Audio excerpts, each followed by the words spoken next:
నమస్తే, నేను డాక్టర్ హరీష్ తెనేటి. అయితే చాలా మంది మమ్మల్ని అడుగుతుంటారు, యాజ్ ఎ లైఫ్ కోచ్గా జీవితాన్ని అన్ని యాంగిల్స్లో చూసే అలవాటు మాకు ఉంటుంది. అయితే కొంతమంది అడుగుతుంటారు, అసలు ఈ రిలేషన్షిప్ కంటిన్యూ అవ్వాలా, వదిలేయాలా, ఒక బంధాన్ని కంటిన్యూ చేయాలా, వదిలేయాలా అనే క్వశ్చన్ చాలా వస్తుంది. మీరు చెప్పండి సార్, మీరు చెప్పండి సార్ అంటారు. మేము కొన్ని గైడెన్స్ మాత్రమే ఇవ్వగలం. మేమేమి చెప్పి మీరు డైవర్స్ ఇచ్చేయండి అనో, లేకపోతే మీరు తెగదెంపులు చేసేసుకోండనో మేము చెప్పకూడదు. ఓకే, మీకు మీరున్న సిచ్యువేషన్ తగ్గట్టుగా సలహా మాత్రమే ఇవ్వగలం. అలాగే ఎవరి జీవితం వాళ్ళు డిసైడ్ చేసుకోవాలి. మీకు ఏదైనా బంధాన్ని తెంచుకోవాలా, ఉంచుకోవాలా అని అనిపిస్తే మాత్రం ఈ కొన్ని పాయింట్స్ మీకు హెల్ప్ చేయవచ్చు, అందుకని చెప్తున్నాను. సో ఎవరికైనా ఈ రిలేషన్షిప్ కంటిన్యూ చేయాలా, ఆపేయాలా అని అనిపిస్తే ఈ వీడియో మీకు హెల్ప్ చేస్తుంది. ఫస్ట్ అండ్ ఫార్మోస్ట్ థింగ్, ఏ బంధమైనా సరే ఇద్దరూ ఉండాలి. ఇది ఫస్ట్ అండ్ ఫార్మోస్ట్ థింగ్. ఇద్దరూ ఉంటేనే ఒక బంధం. ఇద్దరూ లేనని రోజున ఆ బంధము లేదు.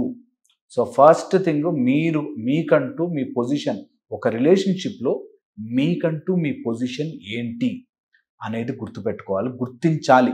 ఇద్దరూ గుర్తించాలి, ఫస్ట్ పాయింట్. సెకండ్ వచ్చేసి, ఒక బంధము, any relationship give and take ఉంటుంది. ఇవ్వడము, తీసుకోవడము రెండూ ఉంటాయి.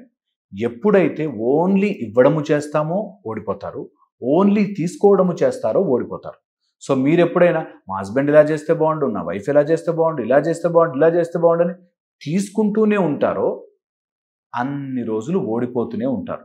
ఆర్ ఇస్తూనే ఉంటారు, ఆయన కోసం నేను ఏదైనా చేస్తానండి, ఏదైనా చేస్తానండి, ఏదైనా చేస్తానండి, ఓడిపోతూనే ఉంటారు. So second most important point, give and take, both sides ఉండాలి. అలా గివ్ అండ్ టేక్ లేదనుకోండి, ఆ రిలేషన్షిప్ అట్లీస్ట్ ఇక్కడ డిస్కనెక్ట్ చేసేయండి. ఇక్కడి నుంచి పైన నుంచి ఒక వైర్ తీసి పక్కన పెట్టండి. చాలా చాలా ఇంపార్టెంట్. థర్డ్, ఎనీ రిలేషన్షిప్ కొనసాగించాలా వద్దా అంటే, ఎనీ రిలేషన్షిప్లో టాక్సిసిటీ లెవెల్ చూసుకోవాలి. టాక్సిసిటీ లెవెల్ అంటే నీకు పంజరంలో పెట్టి నొక్కేస్తున్నట్టుగా ఉండకూడదు. చాలా ఇంపార్టెంట్. ఎనీ టాక్సిక్ అబ్యూజ్ అంటే కొట్టడం, ఎమోషనల్గా నిన్ను చిన్నది చేసి, అంటే నువ్వు క్యారెక్టర్ లేని దానివనో, క్యారెక్టర్ లేని వాడివనో, లేకపోతే నువ్వు వేస్ట్ అనో, నువ్వు ఎందుకు పనికిరావనో, నీకు ఇంతకంటే దిక్కు లేదనో, నేను లేకపోతే నీ బ్రతుకేంట్రా అనేటట్టుగా ఎవరైనా డీల్ చేస్తుంటే దట్ రిలేషన్షిప్ ఇస్ టాక్సిక్. అందులో ఉండకూడదు. ఎవ్వరు చెప్పాల్సిన పనిలే, మీకు డిసైడ్ చేసుకోండి. ఇదే నేను చంపుకుని నేను ఎన్ని రోజులు ఇక్కడ బ్రతుకుతాను అనేది గుర్తు చేసుకోండి. చాలా ఇంపార్టెంట్, ఈ రోజుల్లో అయితే మరీ ఇంపార్టెంట్. ఓకే, నెక్స్ట్ వచ్చేసి ఫోర్త్, ఎప్పుడైనా సరే రిలేషన్షిప్ ఉంచుకోవాలా, తెంచుకోవాలంటే మనీ కానీ ఇతరుల ఇన్ఫ్లుయెన్స్ కానీ రాకూడదు. ఎప్పుడైతే ఇతరుల ఇన్ఫ్లుయెన్స్తో ఆలోచిస్తున్నారో మీకు దాని గురించి రియాలిటీ అర్థము కాదు. అందుకే మీరు కూర్చొని మీరు ఒక రూల్ పెట్టుకుని ఆ రూల్లో ఉండాలా వద్దా అన్నది తెలుసుకోవాలి. చాలా చాలా ఎసెన్షియల్లీ ఇంపార్టెంట్. ఓకే, ఈ రిలేషన్షిప్లో ఎప్పుడైనా కలిసి ఉంటే ఒక బంధంలో కొంత సమయం కోసం పాకులాడడం, అంటే మీరు ఎక్కువ బిజీ అయిపోయారు, ఆ టైంలో మాట్లాడుకోవట్లేదు, లేకపోతే లాంగ్ డిస్టెన్స్ రిలేషన్షిప్స్ ఉన్నాయి, లేకపోతే పని మీద బయటకు వేరే కంట్రీకి వెళ్ళాల్సి వచ్చింది, ఇలాంటి సందర్భాలు జరుగుతూ ఉంటాయి. అప్పుడు రిలేషన్షిప్ని మెయింటైన్ చేయడానికి కావాల్సిన ఆ వెసులుబాటు అంటాం, అంటే ఆ గ్యాప్స్, ఎప్పుడైనా అలా లాంగ్ డిస్టెన్స్ ఉంటే 6 months ఒకసారి రావడము, లేకపోతే ఏదో ఒక విధంగా వీడియో కాల్లోనో డైరెక్ట్గానో మాట్లాడుకోవడము చెయ్యాలి.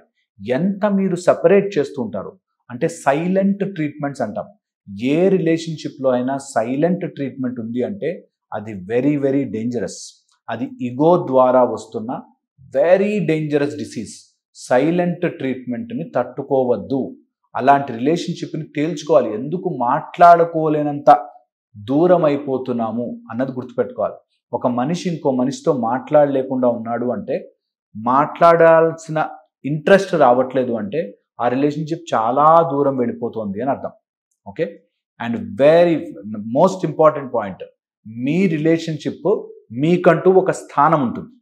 ఆ స్థానముని వేరే వాళ్ళు రీప్లేస్ చేస్తుంటే ఆ రిలేషన్షిప్లో ఉండకూడదు. ఒక స్థానాన్ని, సపోజ్ మీరు తల్లి కొడుకు, ఆ కొడుకు ప్లేస్లో ఇంకొక ఎవరినైనా తెచ్చుకున్నా, లేకపోతే తల్లి ప్లేస్లో ఇంకొకరు ఎవరైనా వచ్చినా కూడా అది very very dangerous. Wife and husband అనుకున్నాం, వైఫ్ ప్లేస్లో ఇంకెవరైనా వచ్చినా, హస్బెండ్ ప్లేస్లో ఇంకెవరైనా వచ్చినా ఆ రిలేషన్షిప్ ఇస్ వెరీ డేంజరస్. అలాంటి రిలేషన్షిప్స్లో ఎక్కువ రోజులు మీరు ఉన్నా అనుభవించి బాధపడి బయటకు వస్తారు. సో అందుకనే అలాంటి విషయాలు డెసిషన్ త్వరగా తీసుకోండి. Very very important.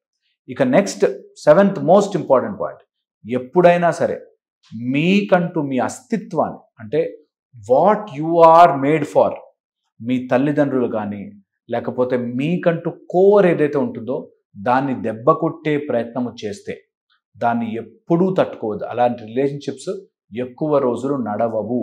ఓకే, ఇది చాలా చాలా బాగా గుర్తుపెట్టుకుని మీ లోపల ఇది నాకు చాలా చాలా ఇష్టమైనది దాన్ని దెబ్బ కొడుతుంటే మాత్రం అక్కడ ఉండకూడదు. ఇది బాగా మైండ్లో గుర్తుపెట్టుకుంటే ఒక సంబంధాన్ని కొనసాగించాలా లేదా అనేది వీటి వల్ల తెలుస్తుంది. మీకు కొనసాగించాలా లేదాలో ఆలోచించే విధానం చెప్పాను కదా, ఏవి ఆలోచించకూడదో, ఏవి ఎలాంటి విషయాల మీద ఎక్కువ లాగకూడదో చెప్తాను. 1, హెల్త్ ప్రాబ్లమ్స్ విషయాల్లో ఎక్కువ లాగకూడదు. సమ్ టైమ్స్ హెల్త్ వల్ల అలా ఉంటుంది, సో దాన్ని ఎక్కువ పుల్ చేయకండి, వేస్ట్ ఆఫ్ టైం.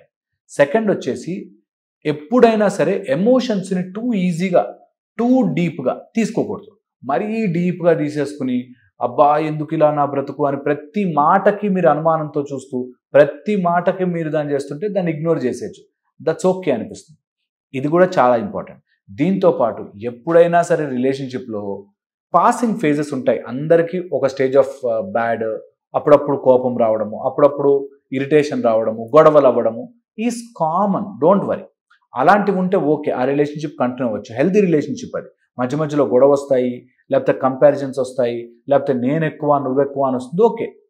దాన్ని ఎక్కువ రోజులు ప్రొలాంగ్ చేస్తూ ఒకటే గొడవని 6 నెలలు 9 నెలలు సంవత్సరాలు ప్రొలాంగ్ చేసే కపుల్స్ ఉంటారు. అది చాలా చాలా తప్పు. అలా ఎప్పుడు ఉండకూడదు. ఇది గుర్తుపెట్టుకోండి. సో ఇలా గనక మీకు ఎప్పుడైనా రిలేషన్షిప్ అనిపిస్తే ఇవి రాసి పెట్టుకోండి. నేను బాగున్నానా, నా మనసు బాగుందా, నా ప్రిన్సిపల్స్ బాగున్నాయా, అండ్ మా రిలేషన్షిప్ యాజ్ అ హోల్ బాగుందా లేదా. ఇది యాజ్ సింపుల్ యాజ్ దట్. దీన్ని గుర్తుపెట్టుకుని దీనిలో నేను ఎక్కువ ఎమోషనల్ మసాలా యాడ్ చేస్తున్నానా, దీనికి బాగా డ్రమటైజ్ చేసి అయ్యో అనుకుంటూ బాధపడుతున్నానా, లేక న్యాచురల్గా ఆలోచిస్తున్నానా అని కనుక మీరు సింపుల్గా ఆలోచిస్తే ఆన్సర్ దొరికేస్తుంది. టూ మచ్ ఎమోషనల్ అయిపోయి నన్నప్పుడు ఎంత మాట అన్నాడో తెలుసా అని టూ మచ్గా ఇన్వాల్వ్ అవ్వద్దు. సినిమా కాదు జీవితము, సినిమా కాదు, బ్యాక్గ్రౌండ్ మ్యూజిక్ ఉండదు అని గుర్తుపెట్టుకుని సింపుల్గా ఆలోచించండి, స్ట్రైట్ ఫార్వర్డ్గా ఆలోచించండి. ఆన్సర్ మీకే దొరుకుతుంది. ఆ సంబంధం కంటిన్యూ చెయ్యాలా వద్దా అని. మళ్ళీ ఇంకో వీడియోలో కలుస్తాను. Thank you so much.